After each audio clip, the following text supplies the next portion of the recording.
Hello, family. We're going to do our best with the rain, but just in case that doesn't work, I've got these to plug in. I'm not sure if they work, but hopefully they do. Or maybe the rain can just hold off a little while until I get through this list.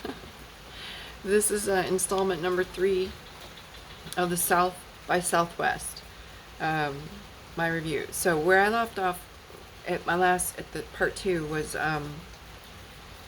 so this, I should have mentioned this at the front of at the first video, but this event has been going on every year for years and years and years, decades maybe, I don't know.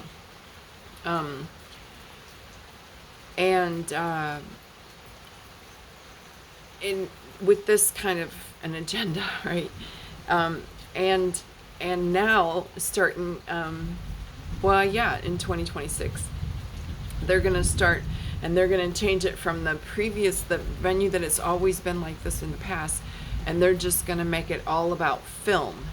So let me just say that that's all about controlling the narrative. That's all, like all the documentaries, all the videos, all the television programming, whatever you're paying attention to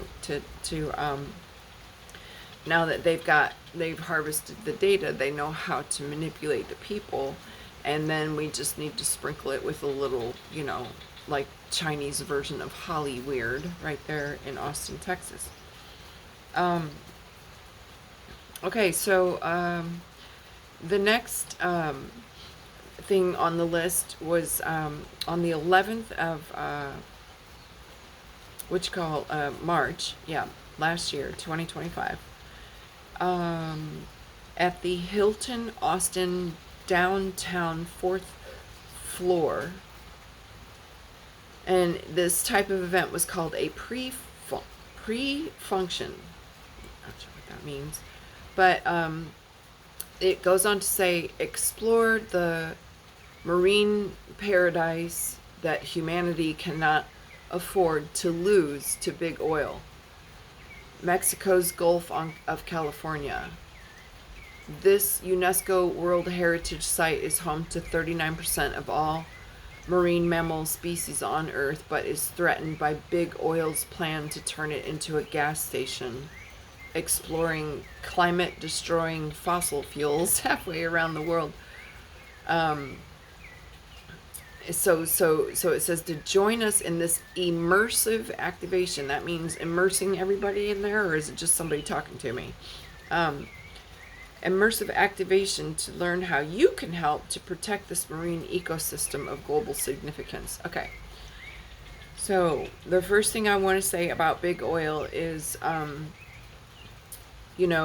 because I agree it's not something we should be doing, honestly, but I would have just raised my hand and say, look, if you want to protect the marine paradise humanity can't afford to lose, then you find some alternative to the big oil that the humanity is already using to run their combustion engine vehicles and every other manner of the economy. You don't pull the rug out from the consumer or the business owner or the person who's being a productive member of the economy. You don't pull that out of the system unless you have something to put in place. And guess what? We do, because I'm all about solutions. So I'm here to remind everybody in the room that hemp, among other biomaterials, but I happen to like hemp the most because it pulls the carbon out of the air from the industrial, whatever pollution is going on in the air. It returns the carbon to the soil, increasing the health of the soil, which means everything that grows in that soil is going to be also healthier, which means we're going to be healthier. And all the animals and everybody that eats, is going to be healthier. So it's going to be a cleaner environment, and it's a far superior form of fuel, so it can actually you can get more miles per gallon, let's say. And we could use that as a bridge between the delta, as we say in the military, to bridge the gap between where I'm at now and where is my objective. And the objective in this case would be to stop using antiquated caveman combustion engine vehicles. I mean, that's just inbred Momo technology. That the ultimate objective would, be our anti-gravity vehicles and high-speed rail, and things like this. So anyway, that's the first thing I just wanted to illustrate right there, is that if we're interested in preserving the environment as we say we are, right? Who's we? UNESCO. Then we should remove all threat, right? Not say that humanity, your economy has to come to a grinding halt because we want to protect the animals. Well, what about the human animal? Not important, right? Okay, fair enough. But I'm just saying, hemp could solve that problem. All right? And at the same time, it wouldn't do any damage to any other business or person or family, just saying. Let's see. So it says to learn how you can protect the marine ecosystem. Okay, well, again, I'm happy to speak with whomever is willing to have these discussions. I'm very interested in these discussions, and as such, I have quite a few ideas and solutions that I bring to the table to say, hey, because I'm interested in these things, let's take actions, objective actions, to meet those desired results. And in this case, I go back again and I highlight the fact that not only does the hemp pull the carbon out of the air and increase the quality of the soil, which has multiple knock-on effects in the public health, but then it also removes the PBOS, which is the forever chemicals that are in the soil. And so those are just, you can't put a price tag on that. But having said that, from seed to harvest is 6 months. You don't need to drill, you don't need to frack, you don't need to sail big ships out into the middle of the ocean and spend billions of dollars navigating the seafloor. Oh my God. Now people is crazy as hell. Just crazy as hell. All right now. So, yeah, that would be what I would suggest. And then also just about the marine mammal in particular, I just want to note, as a scuba diver for 35 years, I know all of the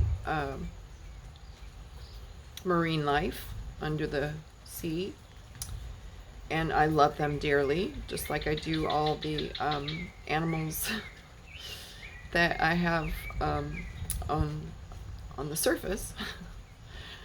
And anyhow, so I just want to first, before I illustrate this, all right, I'm going back again to highlight hemp as a solution. So we can do all those things we mentioned, plus we can have our own biofuels, so we won't even need oil, right? So that's the threat taken out right there. But also, when we harvest the hemp, one of the things we can do with it is we can make clothing and anything that's basically made out of plastic, any kind of plastic that you would eventually end up in the marine mammal territory, because it ends up in the water, it all goes down into the ocean. So just want to point out that there was a video that went viral. I forget which platform, it must have been YouTube maybe, but it was some turtle who had a straw up his nose, and these people rescued him and pulled the straw out of his nose. All right, now I'm just going to say for an absolute fact, there's no way that a turtle with a flipper, he doesn't have an opposable thumb, he doesn't have digits that move like this, he's got a flipper. And that flipper, if he stretches it all the way in front of him, it's like maybe come up to here, and it's just flat. It's a flipper. How did that turtle take that straw and shove it in his nose? Because it was a long straw. It was like, well, the length of the turtle's nose. He was a big turtle. That's not a straw. That is an accumulation of microfibers that are coming out of our clothes when we're washing them. Okay? So that's something else hemp would do to protect your marine mammals. Because with all of our clothing being made with hemp, we would have t-shirts that would last us 60, 70, 80, 100 years. I personally had an article of clothing that was made in 1965, I think. And yeah, it's far superior clothing. And then we don't have the microfibers going down the drain and into the waterways and out into the oceans. I just want to say that about gas stations and big oil's plans and exporting climate destroying fossil fuels halfway around the world. Okay, that tells me you're an idiot right there. Just the fact that you use that word, fossil fuels, and you are what, some sort of a scientist, or I don't know, biologist, what are you? Fossil fuel is a term that big oil itself came up with in the, I think it was the early 70s, was it? Yeah, I reckon it was around the early to mid 70s. And they came up with this term called fossil fuel to make it seem like this fuel is derived from, I guess, dead dinosaurs or something. I don't know. Anyhow, the reason that they did this is to make the public believe that the oil that is coming out of the earth is a finite resource, and that there's like a peak oil, and then after that, you're just going downhill from there, and you can never take any more oil, right? And that was done for the purpose of maintaining a price, a futures price on the gallon of gasoline, for instance, because it cost the big oil at that time. It was cost the big oil about 12 to 15 cents per barrel, I believe, of oil is what the industry's cost was. And there's like, I think there's like 100 gallons in a barrel, and then they turn around and sell those 100 gallons to the public for $4 each. I don't know, whatever. So you see the price margin there is huge, right, already. But they want to continue to manipulate that. But here's the trick, because it's not even oil. It's Mother Earth's cranial sacral fluid. It's like the kundalini fluid that runs between your ideally between your crown chakra, if you didn't put a virus up in there. It would be running from your spine to your crown to bring you the quote unquote enlightenment, the Christos, the knowingness, or whatever you want to put on that. But let's just say functioning at a higher level of holistic intelligence. Now, so I just want to throw that out there, that like climate destroying fossil fuels, like it's not a fossil fuel. And if you're really interested in eliminating things that are destroying the climate, then stop. Again, here we go, repeat, in case the AI bots didn't hear me the first time, because that's what these people are. They say they got all these degrees behind their name and these roles and titles, and they're the expert of this and the professional of that, and just on and on. Well, put your money where your mouth is. In other words, where are you guys at when I want to be in the room having these discussions with you?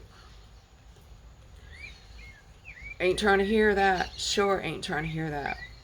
All right, so I'm gonna leave that because I look at this is a long list. I gotta make these videos now to like 5 minutes or less. Where am I at now? Ooh, 14 minutes.